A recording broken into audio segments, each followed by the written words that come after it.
What is Angkor Wat really like?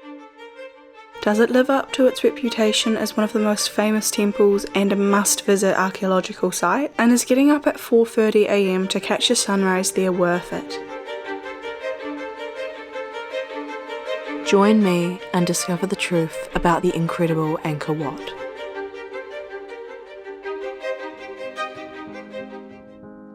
Angkor Wat is a place that had long been on my bucket list to visit, and it did not disappoint. After arriving in Siem Reap the night before, we got up the next morning to drive there in the dark, and we arrived before the sun came up, which is something I think you should absolutely do, as the sunrise was incredible. You can either stand on the left or the right hand side of the lake in front of the temple, and I've heard the right side is better, but standing on the left was much less crowded and also perfectly framed the sun coming up. The site of Angkor Wat is over 162 hectares, making it the largest religious site in the world, and there is plenty there to explore.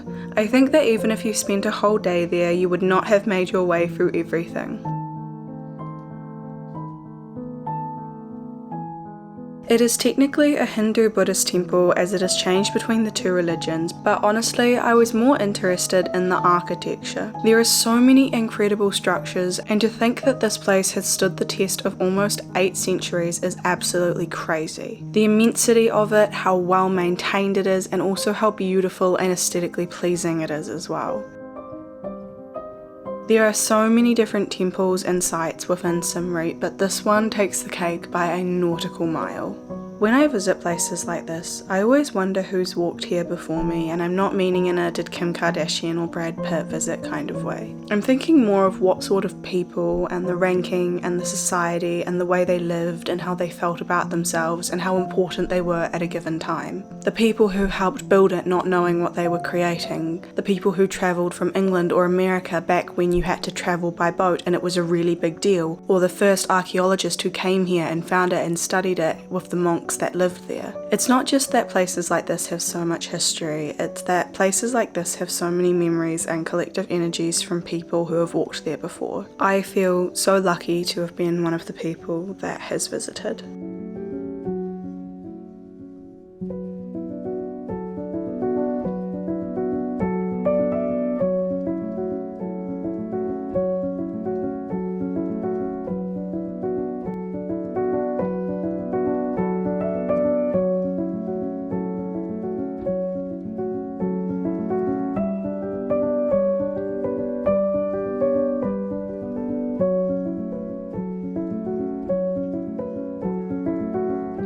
I've taken just a second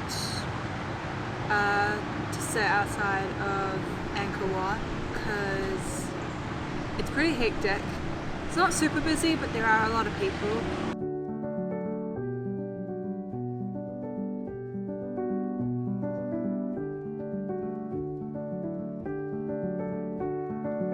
After we'd spent some time at Angkor Wat, we next went to visit Ta Phrom Temple. This is where Lara Croft's Tomb Raider was filmed in part, and it was really cool to be able to see how the trees had grown over the temples or on the temples. Something I've observed a lot when travelling Asia that I really love and don't see in that many other places in the West is this integration of nature with buildings. Rather than chopping down a tree, they make the building flow round the tree as they put nature before the man-made structure. But in the West, or at least back home for me, it's always man-made structures first and nature last, as in if there's a building and they want to chop down the trees, they're going to chop down the trees.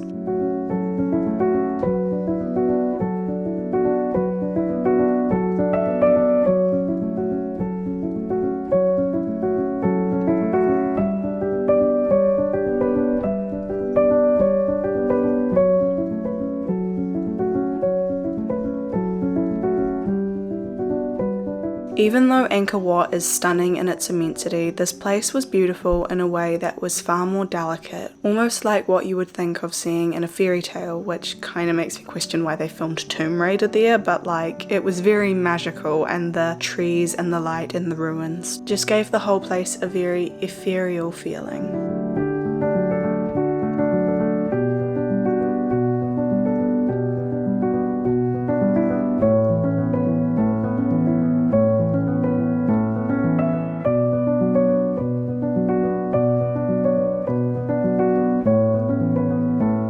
We then visited the south gate of Angkor Wat, which was interesting as well, before heading to our last stop, Bayon Temple. This one felt the least structurally sound and honestly was a little scary to walk through, as it did feel like something was going to fall on your head any second. It was also probably my least favourite, as it just had a really weird vibe. Into the bricks there are Buddha faces, and if I'm honest, it gave me a really unsettling feeling and I didn't enjoy being there that much, but maybe that's just me. In the evening at Siem Reap, we had dinner at a local theatre where they performed traditional Cambodian dances. I was really curious to see how these would differ or compare to the ones that we saw in Vietnam, as I figured they may be similar. Obviously some elements were, but there was such an immensity of storytelling that was so specific to the place and the culture within the Cambodian ones, which I really loved. I found them more enchanting if I'm honest, but that could have just been because the food was so delicious. I would definitely recommend visiting this theatre for the experience.